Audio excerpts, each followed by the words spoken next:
teknologi informasi atau yang lebih dikenal sebagai IT governance. Sebenarnya bukanlah hal yang rumit untuk kita mengerti.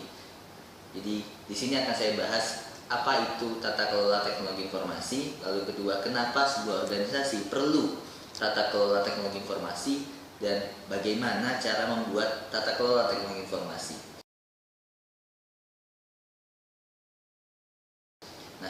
Nah, dari segi definisinya, tata kelola teknologi informasi adalah sebuah sistem dari sekumpulan arahan ataupun pengendalian proses-proses TI agar sesuai dengan tujuan perusahaan. Nah, dari definisi ini kita dapat ketahui bahwa apa yang mendasari lahirnya sebuah IT governance. Nah,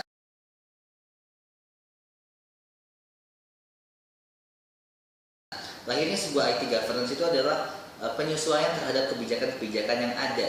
Jadi kalau kita dulu bicara tentang sejarahnya COSO, lalu ada yang disebut dengan Sarbanes-Oxley. Nah, itu adalah standar-standar ataupun kebijakan-kebijakan yang akhirnya melahirkan IT governance. Nah, jadi IT governance itu dibutuhkan untuk menyelaraskan kepada kebijakan-kebijakan yang ada di luar perusahaan atau kita sebutnya regulasi.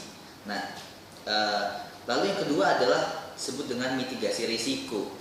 Kenapa mitigasi risiko? Karena kita memindahkan proses yang ada di dunia nyata di sebuah organisasi masuk ke elektronik. Nah, di sini perlu ada jaminan bahwa apa yang ada di sistem elektronik ini sesuai dengan apa yang ada di sistem di dunia nyata. Nah, saat itu masuk ke sistem elektronik atau kita sebut dengan teknologi informasi, maka perlu dijaminkan bahwa sistem informasi ini sesuai.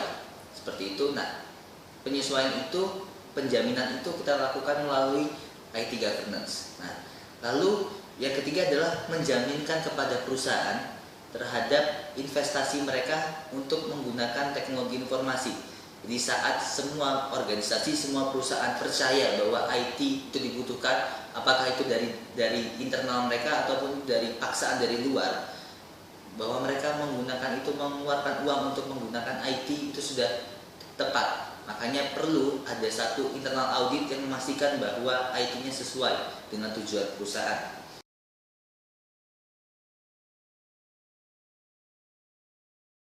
Oke, nah sekarang bagaimana untuk mencapai itu semua? Mencapai dari apa yang mendasari lahirnya IT governance terhadap suatu perusahaan. Nah, pertama adalah kita masuk level pertama, di mana adalah level strategis. Nah, level strategis ini adanya kebijakan dari pimpinan perusahaan, pimpinan dari skala besar, skala enterprise itu agar memiliki baku yang sama untuk setiap unit menggunakan tata kelola IT yang sama, karena setiap unit pada dasarnya membutuhkan IT, hanya beda konteksnya saja.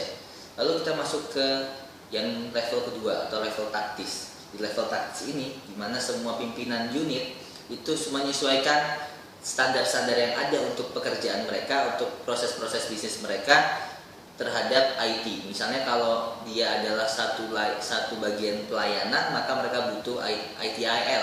Kalau mereka bagian keuangan, mereka punya standar yang disebut dengan COSO. Kalau mereka katakanlah adopsi teknologi, mereka butuh yang namanya COBIT. Seperti itu, kurang lebih seperti itu. Jadi mereka menyesuaikan proses bisnis yang ada, kebutuhan yang ada, dengan kebijakan yang ada, dengan standar yang ada. Seperti itu. Lalu kita masuk ke operasional. Nah, di sisi operasional ini kurang lebih sumber dayanya itu harus mudah mengerti tentang tata kelola yang ada. Makanya dalam tataran operasional biasanya ada yang disebut dengan prosedur. Prosedur ini diterjemahkan dalam formulir-formulir yang akan memberitahukan bahwa semua orang yang bekerja di operasional sudah sesuai dengan tata kelola yang ada. Jadi kurang lebih itu yang bisa saya sampaikan untuk apa itu tata kelola, lalu kenapa butuh tata kelola, dan bagaimana cara melakukannya. Semoga bermanfaat. Saya Andika Pratomo. Wassalamualaikum warahmatullahi wabarakatuh.